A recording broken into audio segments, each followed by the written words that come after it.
Good evening, everyone. Tonight I'd like to demystify how to get sensitivity into Dedication, a piece, Widmung, that Robert Schumann wrote for his beloved Clara Schumann on their wedding day, according to the records.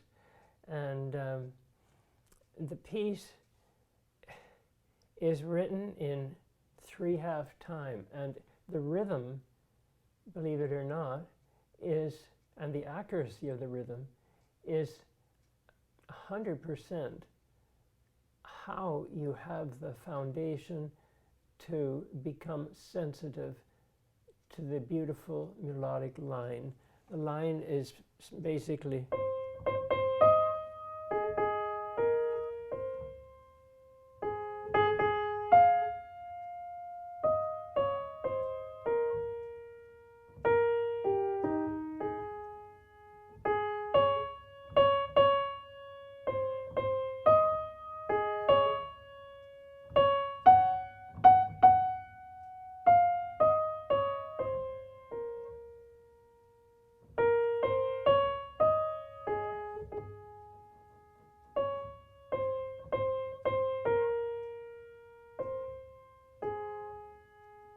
and then it comes in the left.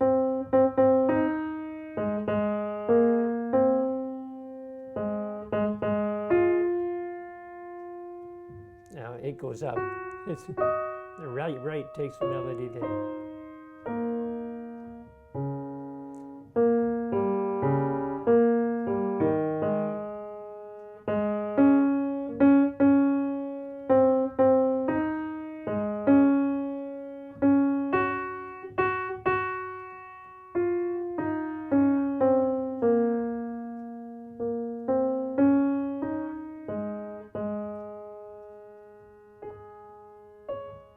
And it's up in the treble, and then it's in the left.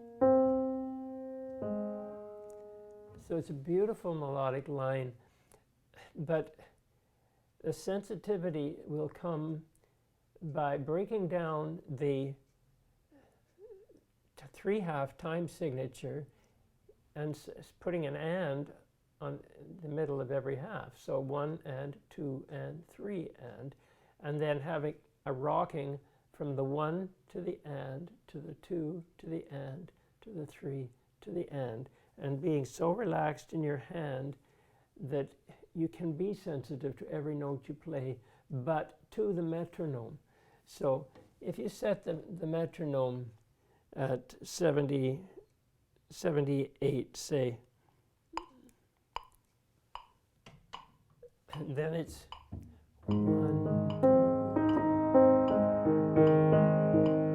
1 and 2 and 3. So what's very difficult and what is very important to realize is the difference between 2/8 in one tick and a dotted 8th followed by a 16th in one tick, because that's what you've got within the first half.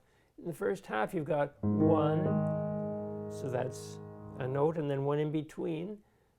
And then the next tick comes and it's 2. So it's not 2. It's not 1 and it's not 1 and 2 and 3. He just breaks it. This is Franz Liszt's transcription, so you can expect it to be difficult. But 1 and 2 and 3. So do you hear the difference? If you can feel it go out on a tangent from 1 to the and, 1 and.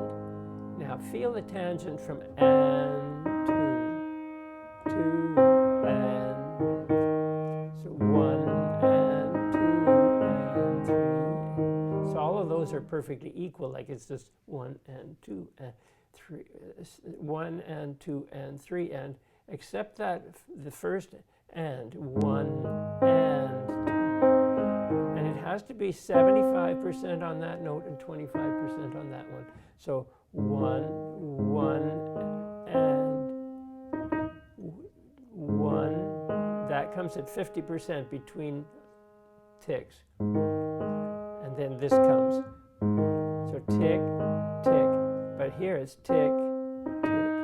So if you count in sixteenths, it's 1, 2, 3, 4.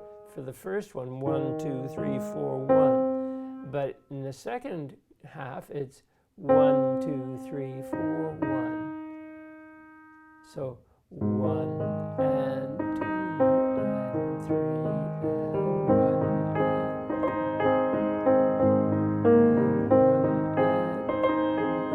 3. Then you just ease into that, and because the melody comes. And again, it's 1 and 2 and 3. And you can spread that. Da, da, dee, so da, but you see how wrong it would be to go 1 and 2 and miss all of that? You can't miss those details. It's 0, 50, 0, 50, 0, 50, 0, 50, 0, 50. It's that accurate. 0, 50, 0, 50, 0, 50. So.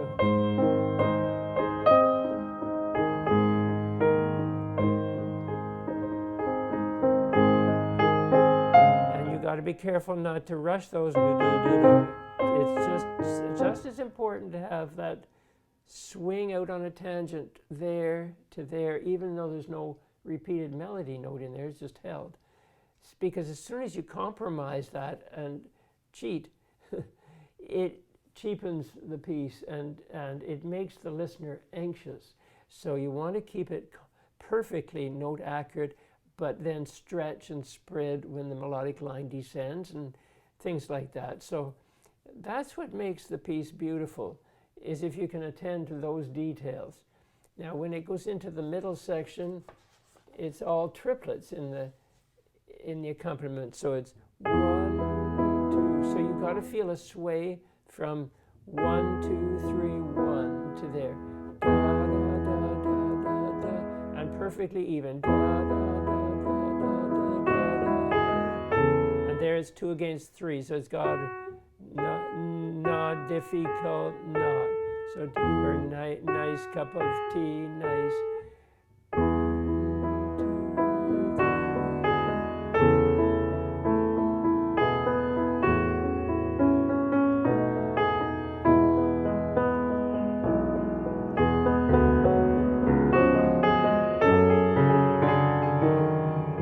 3. So do you see how important it is to put the accuracy to the accompaniment, the lengths of notes of the accompaniment? That's what's going to make the piece shine, because you'll be in the groove, and then you can stretch at the ends of those phrases or spread as it's climbing and do interesting things, but never having lost or compromised on the integrity of the accompaniment for its note lengths. Stay within that for the 3/2 time, and the piece will be fantastic. It's just an incredible piece, but when it gets into all of this wild stuff, it's still the simple thing in the left, like it's so 1, 2, 3, 1, 2, 3, 1. So when you can practice it with the metronome a lot and keep those the spacing of the rhythm accurate to the tick, then when you can be sure of doing that, after that you'll be able to start to make it your own and do the little spreads and the sensitivity, but having that flexibility and surrendering it to relaxation in your hand so that you can link your notes and flow and connect them as you go. And but do a lot of playing just the melody all by itself, and you'll find it a very satisfying piece to work on. But it's technically extremely difficult in that third part of the piece. Anyway, I hope you gain some insight to that and that you'll want to practice it. It's a good piece, lovely piece. Have a good night.